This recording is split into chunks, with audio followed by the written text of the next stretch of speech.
जय सीते जय सीते सीते जय सीते जय। अतिथियों के सेवा का फल शीर्षक से मैं आपको एक कथा सुना रहा हूँ।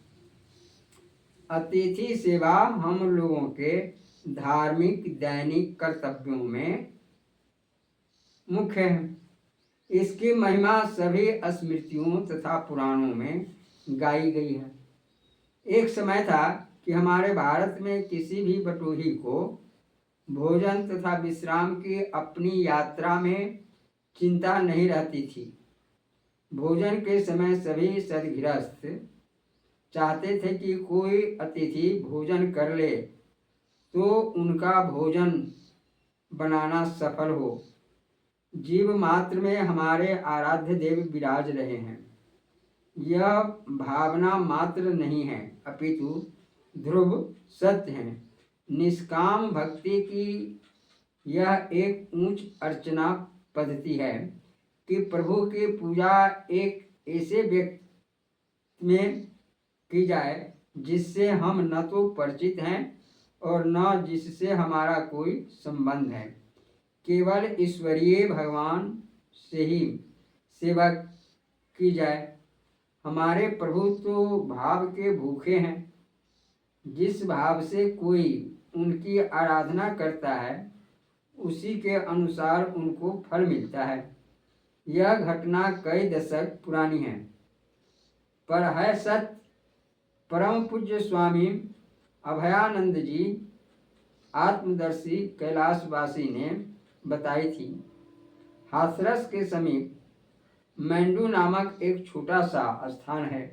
वहाँ एक सज्जन रहते थे जो किसी मिडिल स्कूल के हेडमास्टर थे, किंतु किसी कारणवश उनकी नौकरी छूट गई थी और वो अपने घर पर रहकर ही बड़े कष्ट से जीवन निर्वाह कर रहे थे।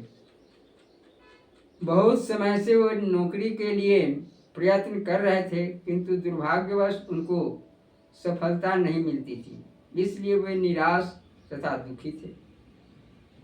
उनका घर सड़क के किनारे ही था और द्वार के आगे एक लिपा पुता चबूतरा था जहाँ संध्या के समय 2-4 पड़ोसी आ बैठते थे और विविध चर्चाओं से मनोरंजन करते थे। ज्येष्ठ का महीना था। दिन के 2 बजे होंगे।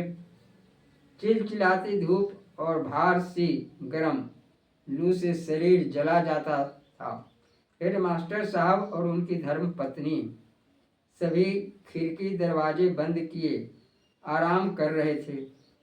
इतने में बाहर चबूतरे पर किसी के धम से गिरने की आवाज आई। मास्टर जी ने किवाड़ खोलकर देखा तो उन्होंने एक फटे हाल व्यक्ति को पड़ा पाया। मास्टर जी ने उसको उठाया और सहारे से भीतर ले आए। उनकी पत्नी ने एक बड़ा गिलास ठंडा शरबत का पिलाया जिससे उसकी बड़ी शांति मिली और वह स्वस्थ होकर बैठ गया। गृहिणी ने उस नव आगंतुक के लिए भोजन बनाया और उसको बड़े प्रेम से खिलाया। भोजनोपरांत उसका खाट पर आराम करने को कहा और पति पत्नी उसको पंखा झेलने लगा। वह शीघ्र ही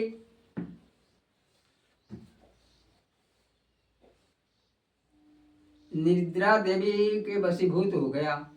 सोते सोते वह उठकर बैठ गया और मास्टर जी से कहने लगा, तुम्हें 125 रुपये वेतन की हेड मास्टरी मिल गई है और परसों तुम्हें इसकी सूचना मिल जाएगी।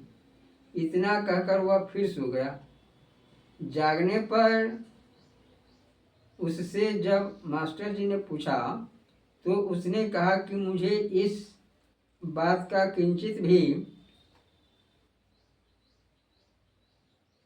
ज्ञान नहीं कि मैंने आपसे कुछ कहा था। मैं तो एक दुख का मारा आदमी हूँ।